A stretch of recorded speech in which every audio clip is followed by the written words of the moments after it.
The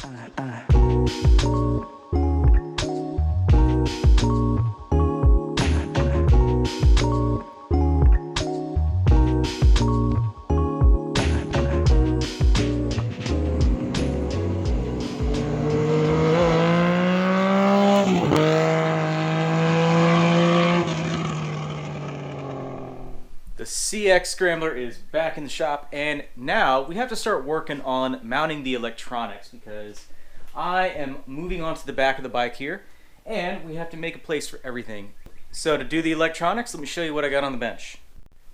All right, we are working not with this. This is just going bye-bye. All of this is going to replace the stock stuff. So we're not using the factory gauges, the controls, any of the harness. So basically nothing here is getting used. And what we're doing is going to be replacing it with the new heart, which is an NWT Morty system. Now you've seen me install this on another CX500, but this one I'm going to do a more traditional install using the supplied controls. Now, before I get a lot of questions on this, this is actually not available anymore, and this is replaced with the X21. This is the first time you're seeing it on the channel here, but you can see the size difference. This is more capable, still comes with controls, and just a newer version. So we're going to launch this on the 21st of March. But anyway, these are the components that I'm using. So I have some Uni PK92s. I know that's not wiring, but I have to build wiring components and mount everything around these. I have an anti-gravity AG801. I have a corresponding 14-110 lithium RIX regrec. Starter solenoid, and then I have just a small compact horn. I've mentioned the Morty, and then the corresponding controls. So these are actually plug and play. You plug these in, then you run a few things to your gauges, and then you run your outputs to like your turn signals and your headlight and things like that. It's real simple, guys. Alright, so let me see if I can demonstrate the layout that we have here. So we have a lot of freedom as far as where we can mount stuff. Now, originally I thought that I was going to use some side covers here, but I think we are just going to go ahead and do open triangle, and I can make some other side covers and just make it look cool. So, also, the customer is, I think he's like 6'1" or 6'2", so what I'm going to do is to build in some height on this thing. I'm going to actually raise the seat pan up. So I'm going to have the bottom of the pan be about right here, which is going to give us a little bit more room vertically in this spot, which means I can put the battery right here. The plan, I'm going to make a small tray. This is going to go right about here.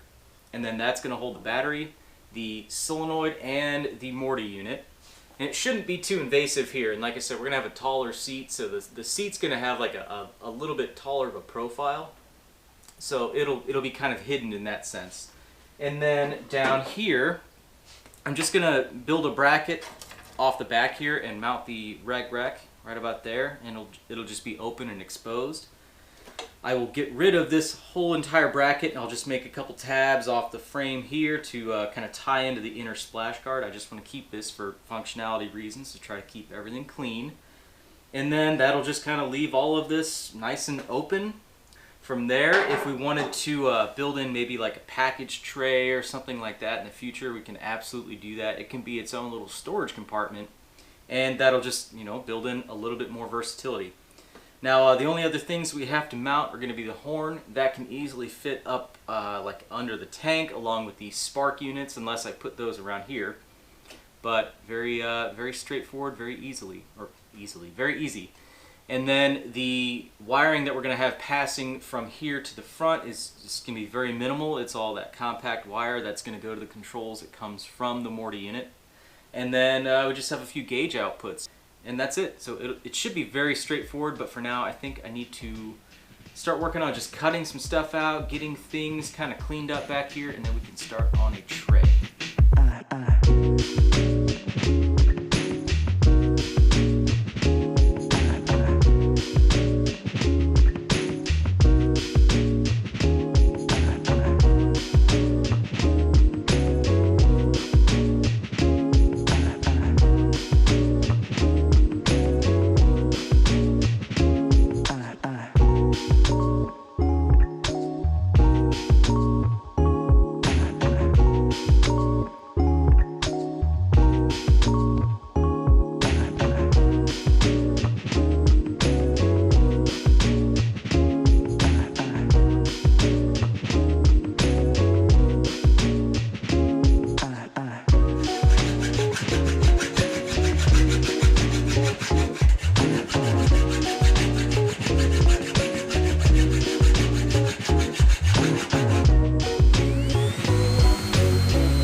So we have everything cut out of this and we're ready to start building back. Now before I do that, I need to talk about the structure of this. The piece that I cut out, even though it is stamped sheet metal, it is a pretty rigid piece that will help prevent deflection on the frame tubes here. So I need to make sure that I add some strength back in. Now we'll get a tray, we'll have a whole lot of metal here, but I want to build in a little rigidity because we're right next to these shock mounts, and that can cause the frame to flex a little bit in and out. We want to avoid that. We want to build in some strength, because this little tied in stamped steel section back here is not going to be doing a whole lot. So what I've done, I've got a piece of, this is just 1/8 inch steel, so I've got some 3/4 inch angle iron and a piece of 1 inch. And because space is at a premium, I want to set the battery back as far as possible. I have cut this in such a way where we're going to make one triangular boxed section. We're going to have a full weld seam here and a weld seam here. So this fits back into here, and it saves us probably 3/4 of an inch that we can use to get the battery back as far as possible. And this is going to add that strength back in, and then we will build the tray in here, and that will continue to add more strength. And so this is the piece we need here. You just need to think about that stuff. If you remove structural material, you have to build it back in. So if you remember back the fuel tank mounts, I put a huge gusset in here to help keep that frame section stable.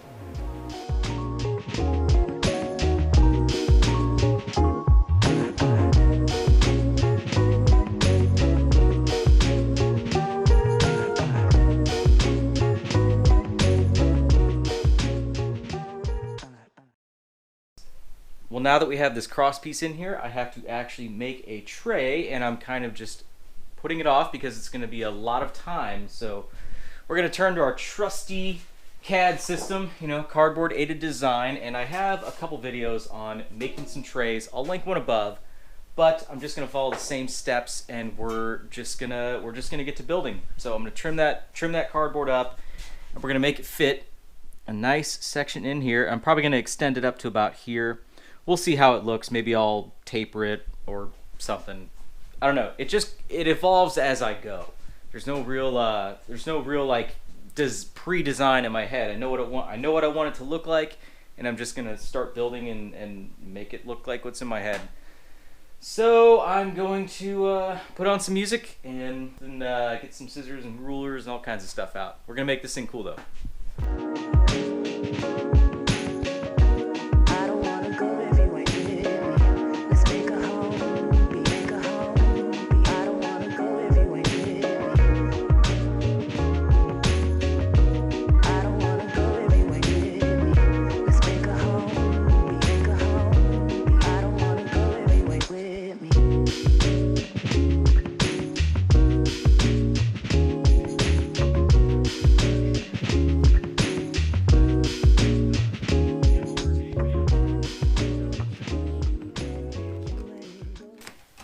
Alright, so we have our quick template.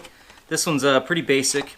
You notice I have some relief cuts here because I'm bending the sides up, but at the same time, this section here, about that line, I'm going to start bending it forward because we have this upswept area right here on the hoop. So it adds a little bit of a complication. So what will happen is we'll end up just kind of fitting and filing and just getting this joint to meet up the best we can, and then I'll weld just this section here. But the way I normally do these, I set them in the bike, so it fits in there like that, and then I start hammering out the sides, and then we get that, I weld that seam there. So instead of this one being a little bit more level, it's going to sweep up just a little bit. Shouldn't really extend out below the bottom of the frame. And then I'm just leaving the sides long, and we'll trim those back as I kind of fit it to the bike. So I just left a little extra meat, and that's just kind of how I do it. So should have good room here. It was a little tricky to kind of determine how much space I need up here to fold another piece. I'll probably just make just a separate dedicated piece for the front, or make another kind of cross piece. I don't know. I haven't got there yet. But I'm going to transfer this to some metal, and we will get to building.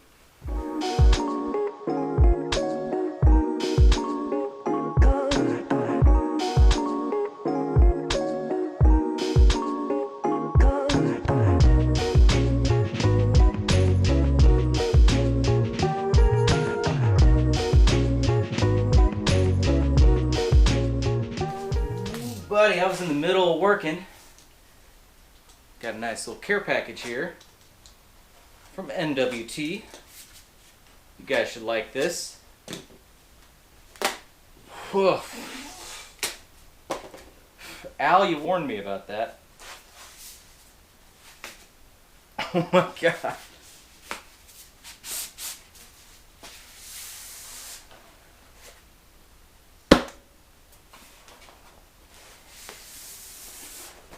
Got ourselves some banners. Excited. This is gonna be awesome. This is the small one too.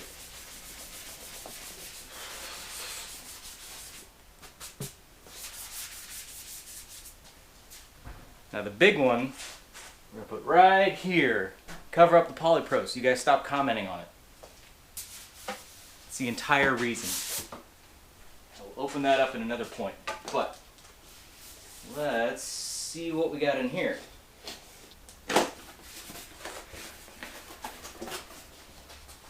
Oh.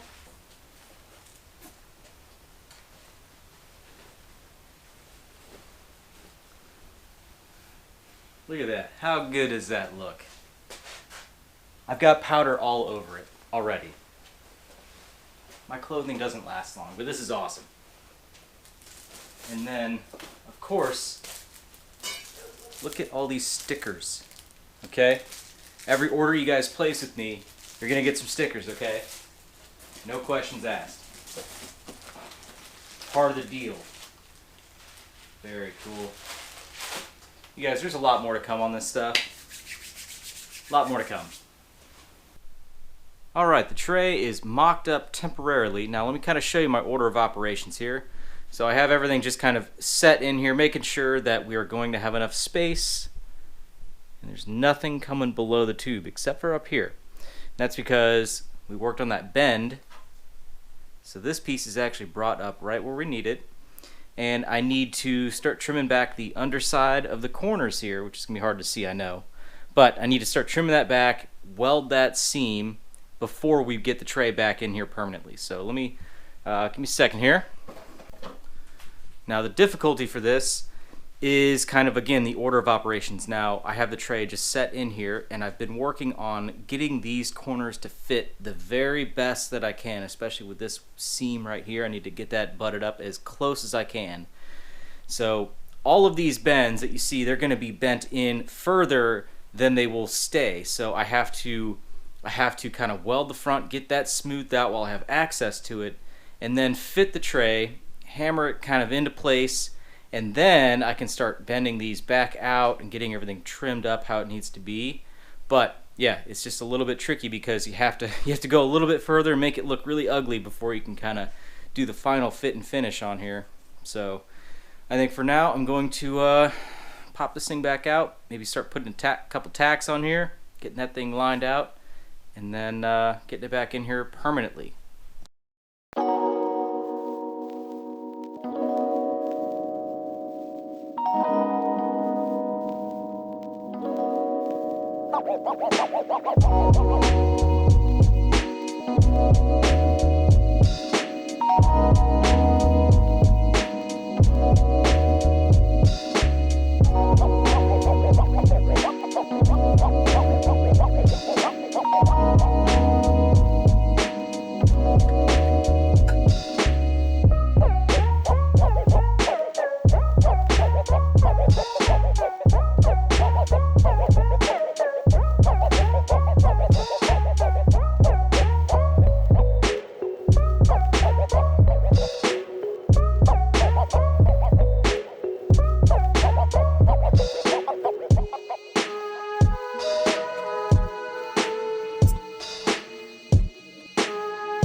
All right, well, you obviously see I have made a little plate for the front here, and that is welded in. I just have to file the front smooth here, but before we go, I want to kind of do a little top bracket, and that's to add a little bit of structure to the front here of the plate, as well as give me something to tie in the front seat mount to. So for this, I'm going to just use some 3/16 flat stock. It's like nice, thick, strong stuff. I will trim it to make it fit kind of level with the frame, and then from there I can weld this seam and then weld it along the frame, and that'll be completely strong. Before I do that, I am going to work on filing the front weld down, get it all smoothed out while I still have room.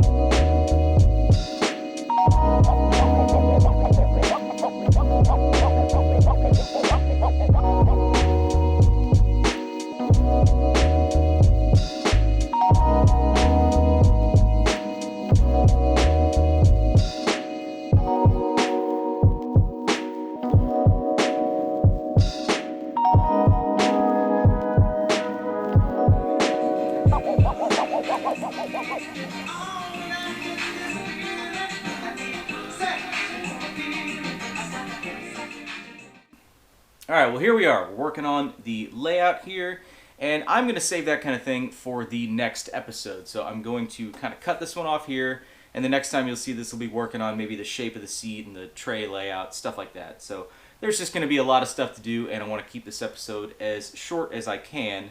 I know there's a lot of talking in this one, but I know my core audience really appreciates the depth I go to and the links that I go to try to explain my thought process of what I'm doing to try to help you guys building your own bikes. If there's anything else you need to know, just leave a question below. I'll get right back to you. So anyway, I'm going to end it off here. I hope you guys liked this video, and I hope to see you in the next one. Thanks for watching.